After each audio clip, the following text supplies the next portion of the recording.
Bapak Ibu yang saya kasih dalam Tuhan, Shalom. Bagaimana kabarnya? Baik-baik semua, sehat dan kuat. Kita bersyukur karena kasih Tuhan yang begitu besar kepada kita sehingga kita diperkenan oleh Tuhan boleh hari ini. Mari kita naikkan nyanyian karya terbesar di dalam mengawali persekutuan doa online kita.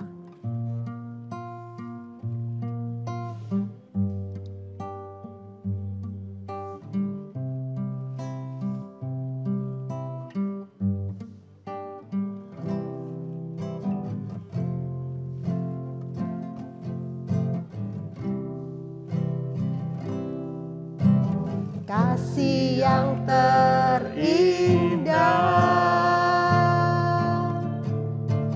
hati yang mulia, hanya ku temukan di dalam-Mu, Yesusku. Dari hatiku selalu di setiap waktuku, tiada pernah berubah kasih-Mu. Karya terbesar dalam hidupku, pengorbananmu yang selamatkanku.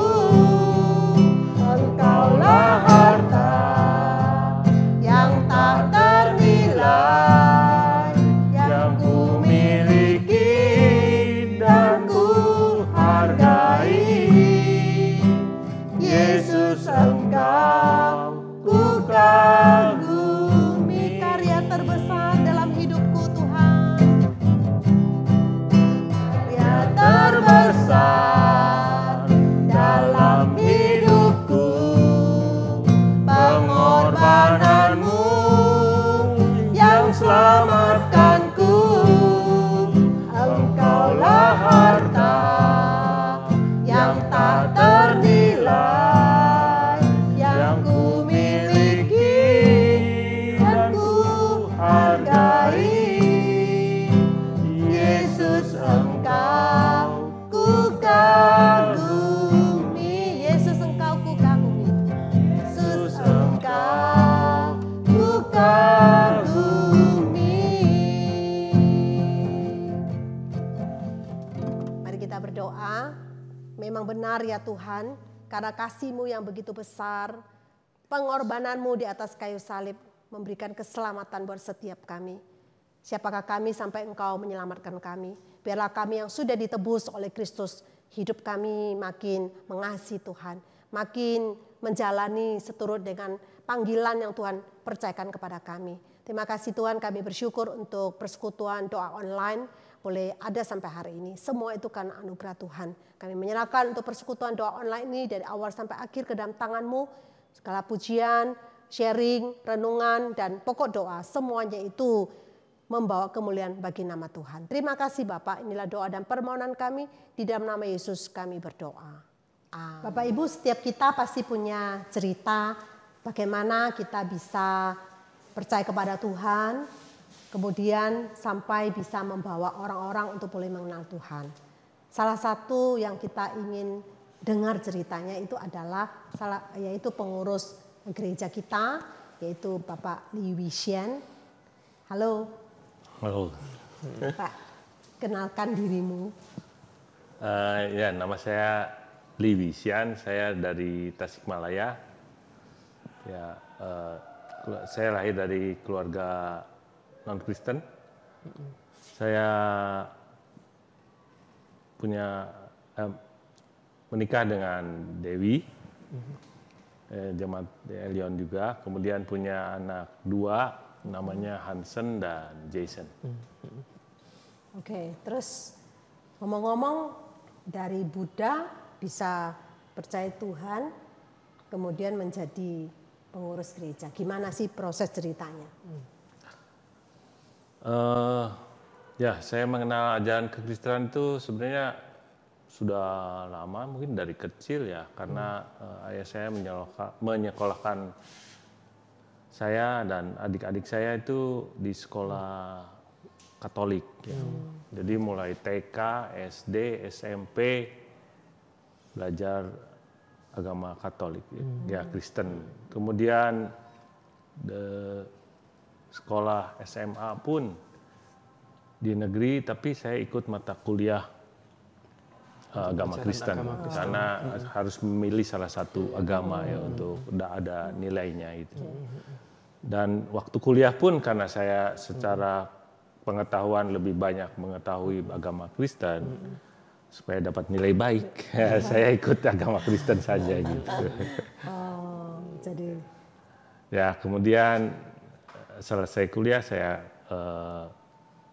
bekerja di Gempol, dan tapi saya tinggal di Surabaya. Saya ya sudah bergereja sih, jadi mulai dari kuliah juga ya lingkungannya sudah bergereja. Maksudnya karena saya juga teman-teman sepelajaran itu ya banyak yang Kristen, jadi ya saya lanjut bergereja. Kemudian nggak lama kemudian saya merasa terdorong untuk dibaptis. Kemudian saya dibaptis tahun 95. Kemudian nggak lama kemudian saya mengenal Dewi, calon istri saya, kemudian menikah tahun 2000. Oke. terus setelah menikah berarti papa mama mertua sampai bisa ke gereja kita ya. Ceritanya gimana?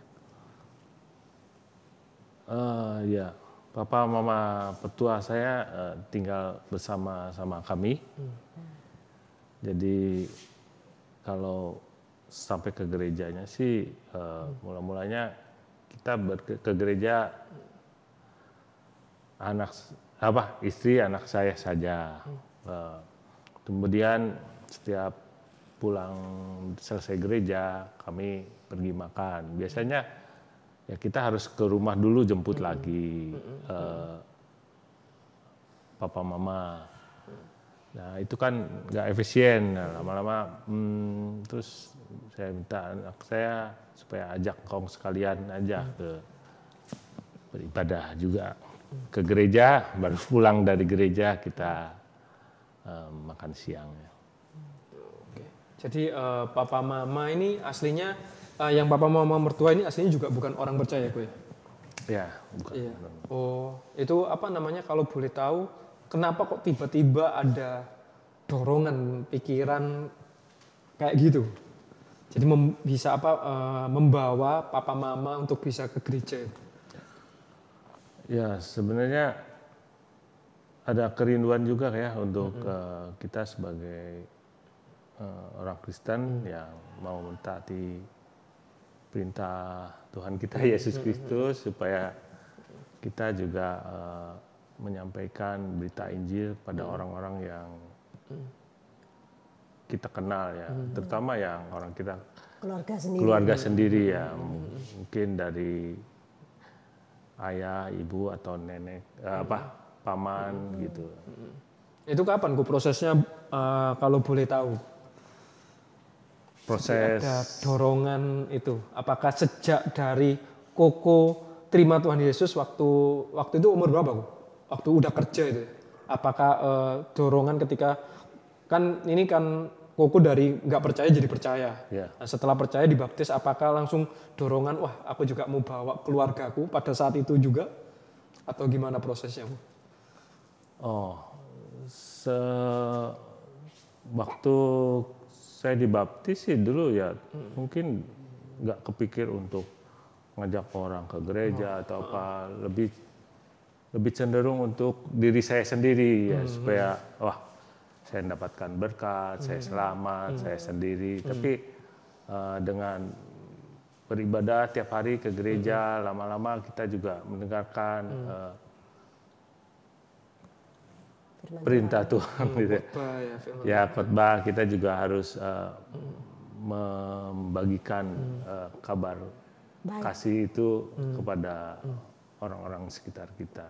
Oh, jadi nah itu kalau boleh tahu kapan itu kok tiba-tiba ada dorongan untuk itu? Momen mungkin ya. Kan tadi kan Koko cerita, iya habis setelah khotbah kukira habis khotbah setelah terima Tuhan kukira wah semangat ngajak ternyata kita pun ngalami itu ya males lah keselamatan untuk kita sendiri. Nah, kenapa kok tiba-tiba punya dorongan itu? Sejak kapan itu? Saya nggak ingat ya, cuma beberapa tahun yang lalu mungkin pernah di KKR ya, ibadah KKR itu ada tantangan siapa yang mau menyerahkan dirinya, ya, berdiri, ya, saya berdiri, ya udah begitu aja. Cuman kemudian saya kira nggak lama kemudian atau setelah itu, ya mungkin Pak Hendy itu minta saya untuk jadi pengurus. Menawari ya. Jadi terus suruh pikir-pikir dulu lah katanya, masih ada waktu. Oh jadi waktu itu Co-Vision sendiri juga enggak terlalu aktif ya waktu itu? Ya memang karena pekerjaan saya juga di luar kota, pulang pergi, saya sampai paling cepat nyampe rumah ya jam 6 atau setengah 7.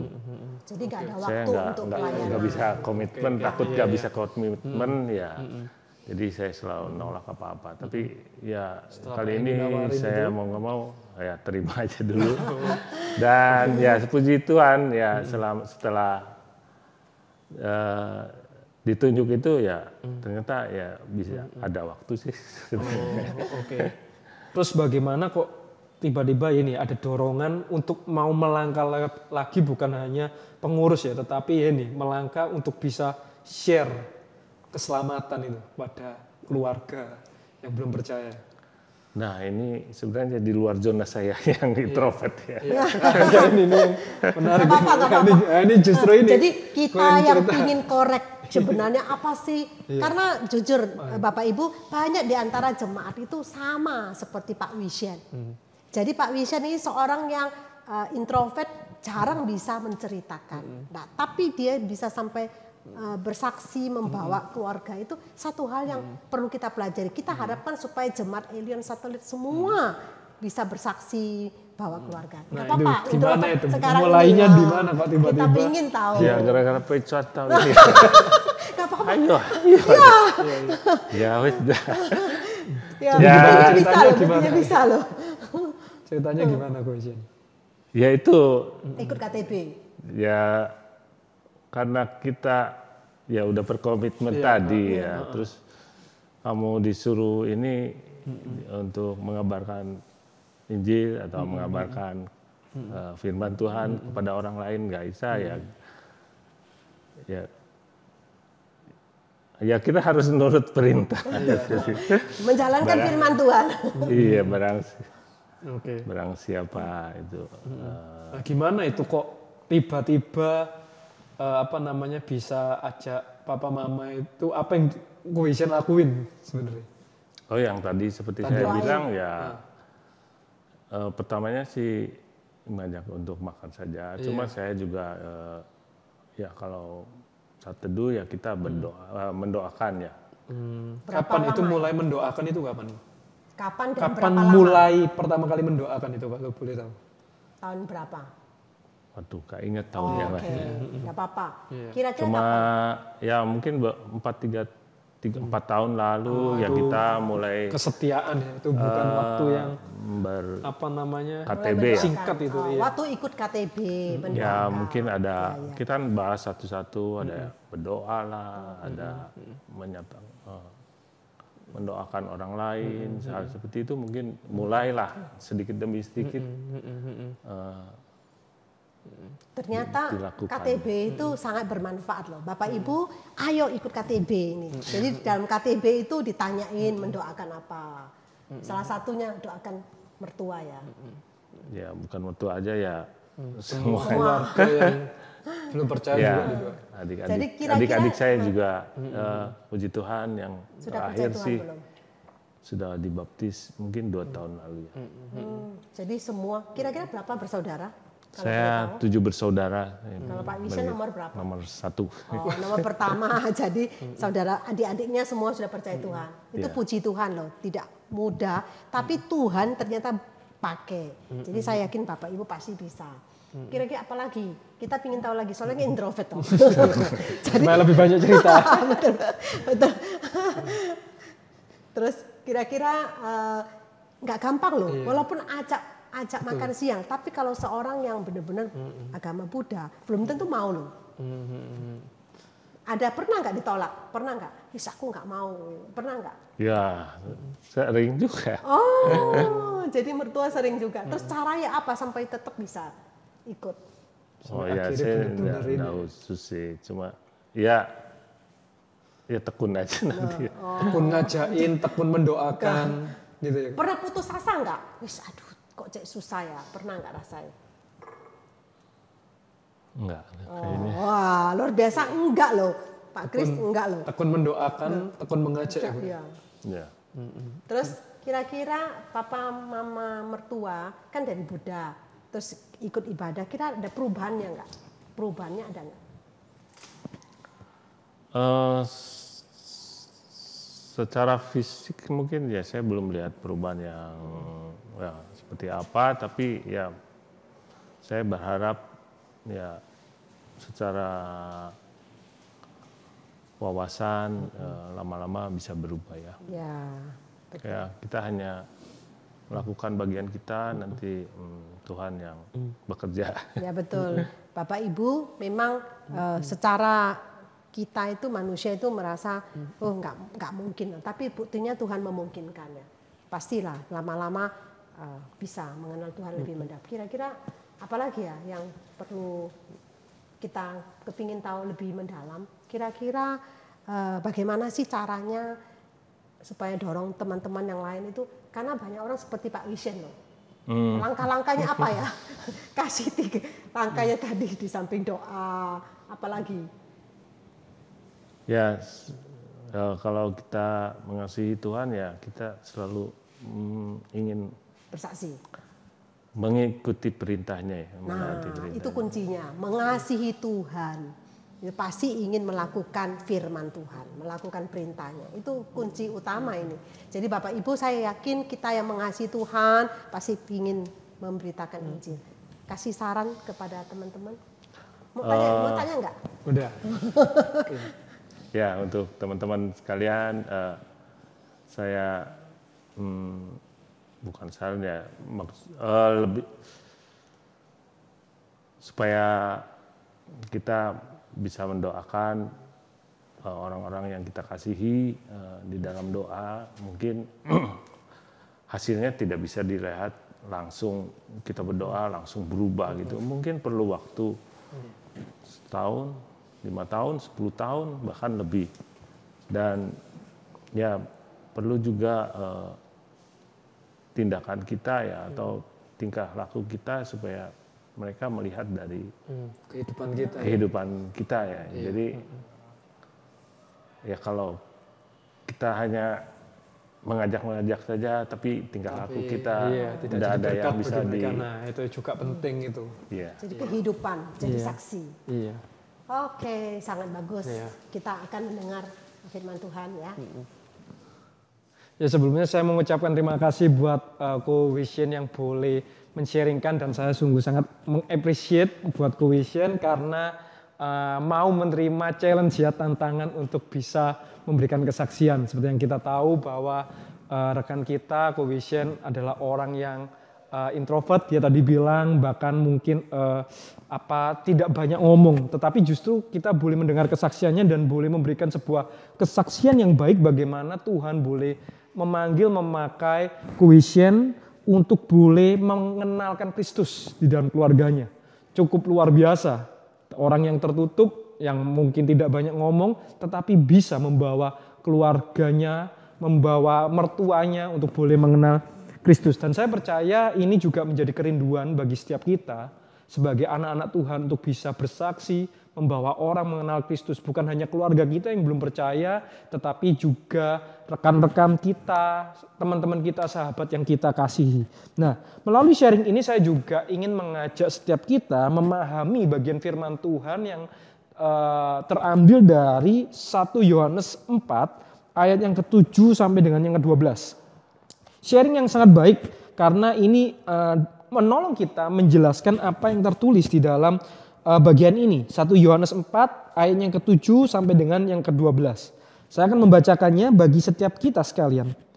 Allah adalah kasih.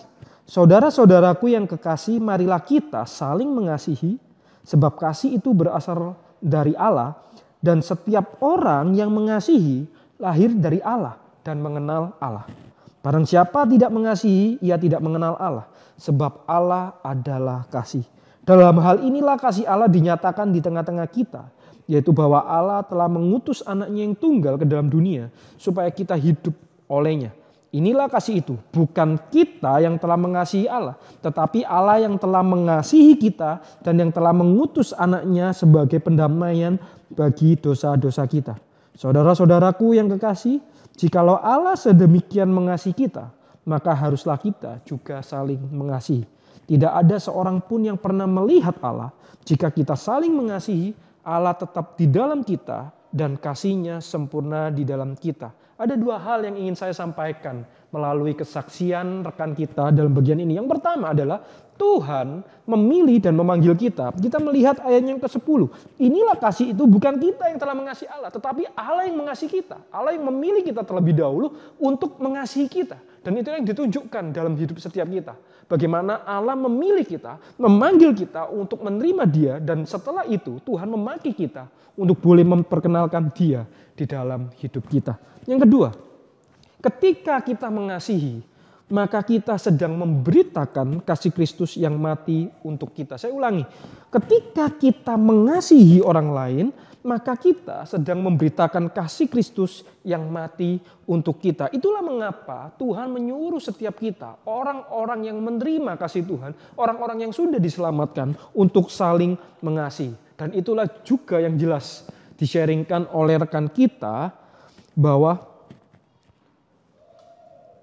ia mengasihi keluarganya. Tadi kita bertanya, apa yang Co-Vision lakukan? Dia katakan apa? Mendoakan dan apa? Menjadi berkat bagi keluarganya. Itu yang penting. Kita tidak dapat membawa keluarga kita datang kepada Kristus kalau kita tidak terlebih dahulu membawa Kristus kepada keluarga kita melalui hidup kita. Saya ulangi, kita tidak akan pernah dapat membawa keluarga kita datang kepada Kristus kalau kita tidak terlebih dahulu membawa Kristus kepada keluarga kita melalui hidup kita. Sebagai penutup, saya mengajak kita kembali melihat bagian yang lain yang terambil dari Yohanes 15 ayatnya yang ke-1 sampai ke-12. Pokok anggur yang benar. Yohanes 5 ayat 1 sampai 12. Akulah pokok anggur yang benar dan Bapakulah pengusahanya. Setiap ranting padaku yang tidak berbuah dipotongnya. Dan setiap ranting yang berbuah dibersihkannya supaya ia lebih banyak berbuah. Kamu memang sudah bersih karena firman yang telah kukatakan kepadamu. Tinggallah di dalam aku dan aku di dalam kamu. Sama seperti ranting tidak dapat berbuah dari dirinya sendiri kalau ia tidak tinggal pada pokok anggur. Demikian juga kamu tidak berbuah jikalau kamu tidak tinggal di dalam aku. Akulah pokok anggur dan kamulah ranting-rantingnya. Barang siapa tinggal di dalam aku dan aku di dalam dia, ia berbuah banyak, sebab di luar aku kamu tidak dapat berbuat apa-apa. Barang siapa tidak tinggal di dalam aku, ia dibuang keluar seperti ranting dan menjadi kering, kemudian dikumpulkan orang dan dicampakkan ke dalam api, lalu dibakar. Jikalau kamu tinggal di dalam aku dan firmanku tinggal di dalam kamu, mintalah apa yang kamu kehendaki dan kamu akan menerimanya. Dalam hal inilah Bapakku dipermuliakan, yaitu jika kamu berbuah banyak dan dengan demikian kamu adalah murid-muridku. Seperti Bapa telah mengasihi aku, demikianlah juga aku telah mengasihi kamu. Tinggallah di dalam kasihku itu. Jikalau kamu menuruti perintahku, kamu akan tinggal di dalam kasihku. Seperti aku menuruti perintah Bapakku dan tinggal di dalam kasihnya. Semuanya itu kukatakan kepadamu, supaya sukacitaku ada di dalam kamu dan sukacitamu menjadi penuh. Inilah perintahku, yaitu supaya kamu saling mengasihi seperti aku telah mengasihi kamu. Di sini dikatakan, ketika engkau di luar aku, kamu tidak dapat berbuah banyak. Apa artinya berbuah banyak? Yaitu membawa orang kepada Kristus. Berbuah banyak itu berarti apa? Bagaimana kita itu bisa memberikan kasih kepada orang. Bagaimana kita bisa memberikan kasih? Yaitu tinggal melekat di dalam kasih Tuhan, di dalam firman-Nya. Jemaat yang dikasihi Tuhan, untuk dapat mengasihi itu bukanlah hal yang mudah. Itulah kenapa Tuhan memanggil kita untuk kita selalu melekat, kita selalu tinggal di dalam firman Tuhan, kita selalu tinggal di dalam kasih-Nya. Karena ketika kita lepas dari kasih Allah, ketika kita lepas dari firman-Nya, kita tidak bisa berbuah, kita tidak bisa menghasilkan kasih. Mengasihi itu sulit, Bapak Ibu. Jauh lebih mudah membenci, jauh lebih mudah mendendam. Mengasihi itu sulit. Itulah kenapa seringkali kita tidak bisa membawa orang datang kepada Kristus. Karena kita tidak bisa membawa kasih Kristus dalam hidup kita. Kita tidak bisa mengasihi saudara kita. Kita tidak bisa mengasihi orang tua kita. Kita tidak bisa mengasihi pasangan kita. Kita tidak bisa mengasihi teman-teman kita. Kita tidak bisa mengasihi sesama kita. Itulah kenapa orang tidak bisa menerima Kristus. Sulit bagi mereka untuk mau percaya dan menerima Kristus. Kita tidak perlu menceritakan siapa itu Yesus. Karena saya rasa selain orang di pedalaman, semua orang tahu siapa Yesus. Yang menjadi masalahnya adalah bukan mereka tidak tahu, tetapi mereka tidak pernah merasakan apa yang Yesus lakukan buat mereka. Mari kita tidak hanya bersaksi dengan kata-kata. Mungkin seperti rekan kita. Mungkin kita adalah orang yang tertutup. Kita kurang dalam berkata-kata. Kita lemah di dalam berkata-kata. Tetapi setiap kita bisa menyatakan kasih Kristus dalam kehidupan kita. Jangan hanya bersaksi dengan kata-kata. Tetapi marilah kita membawa kasih Kristus di dalam kehidupan kita kepada mereka dengan mengasihi mereka. Tuhan Yesus memberkati. Bapak Ibu, mari kita menaikkan doa syafaat. Yang pertama, kita berdoa bagi setiap kita masing-masing yang sudah ditebus oleh Kristus, kita yang sudah percaya kepada Tuhan, kita yang membalas kasih Tuhan, mengasihi Tuhan secara dewasa. Kita akan melakukan firman Tuhan seperti yang sudah di-sharingkan oleh Bapak Lee Wishen, bagaimana dia bersaksi lewat kehidupan pribadinya, biar kita semua jemaat boleh melakukan, yaitu bersaksi kepada keluarga yang belum percaya kepada Tuhan. Kita doakan untuk setiap keluarga-keluarga yang belum percaya kepada Tuhan, supaya mereka boleh menerima Tuhan melalui kesaksian hidup dari kita yang sudah percaya. Untuk doa ini minta penginjil Krishna memimpin dalam doa. Tuhan, terima kasih untuk segala anugerah-Mu kepada setiap kami yang Tuhan boleh berikan. Engkau boleh memilih, Engkau boleh memanggil, Engkau boleh menyelamatkan setiap kami.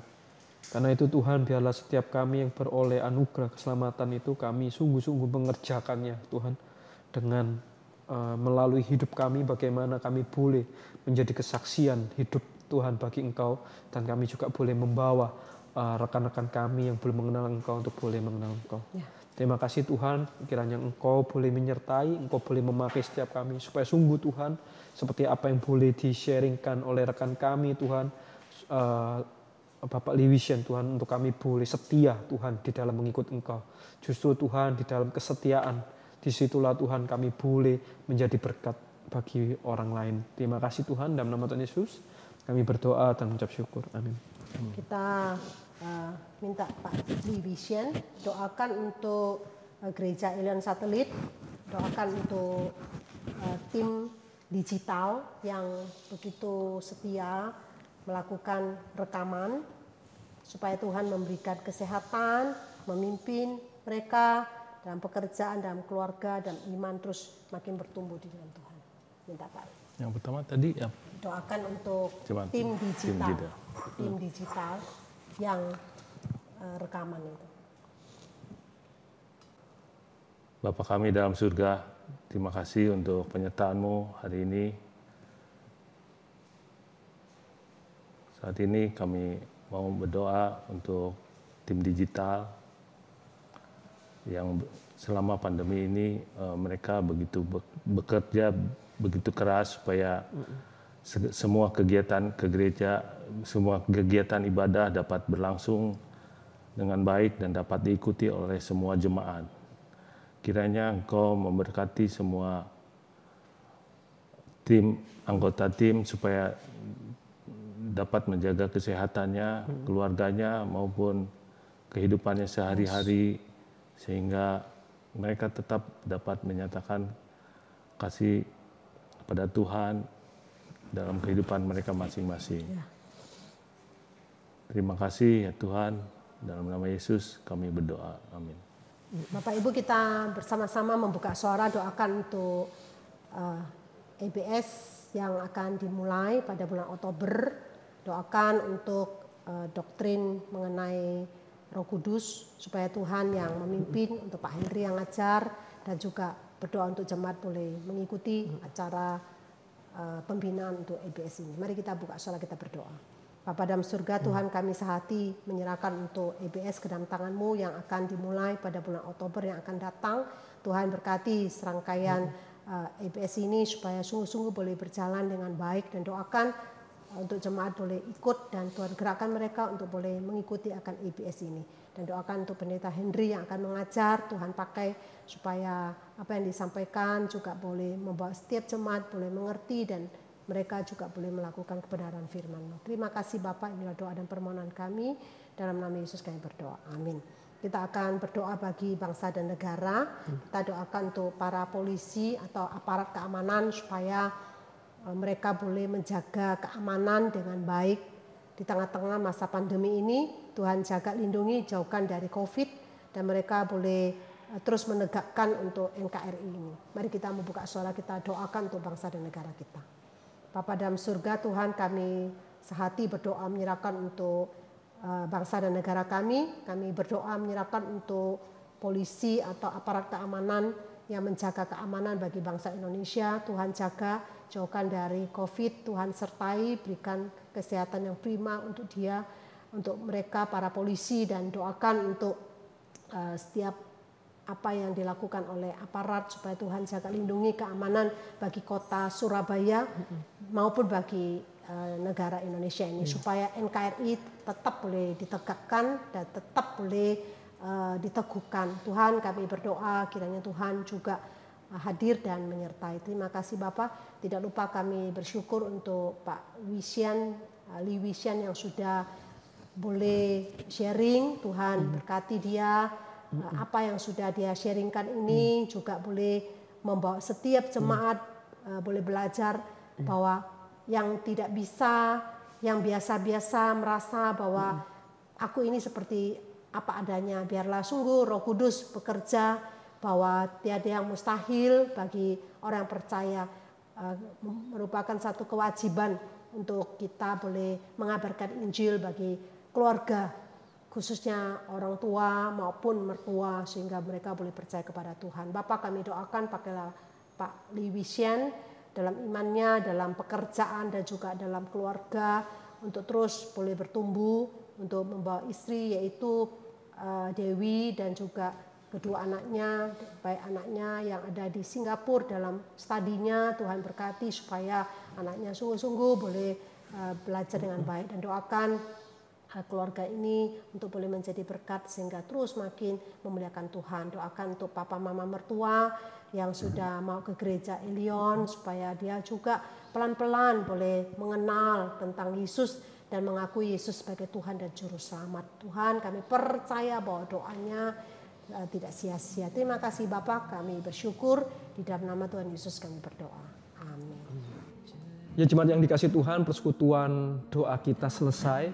Kiranya firman Tuhan, kesaksian, dan setiap pokok doa yang kita doakan sungguh boleh menjadi berkat bagi setiap kita. Sekali lagi, kita tidak tahu sampai berapa lama kondisi ini terjadi. Tetapi jangan sampai harapan kita hilang. Tetap tekun, tetap percaya kepada Tuhan, dan kiranya sungguh apa yang kita lakukan itu boleh membuat kita semakin bertumbuh. Dan terus kami mengingatkan untuk setiap jemaat yang butuh bantuan doa, jemaat bisa menghubungi atau mengkontak atau menekan link yang ada di bawah. Kami, rekan hamba Tuhan, akan menghubungi jemaat sekalian secara langsung. Kami tidak akan mendoakan secara online untuk pergumulan pribadi, tetapi kami akan akan menelpon Bapak Ibu dan akan mendoakannya secara langsung. Dan juga berterima kasih untuk setiap jemaat yang sudah mempercayakan untuk segala permasalahan untuk kami doakan. Sekian persekutuan doa kita, sampai ketemu minggu depan. Tuhan Yesus memberkati.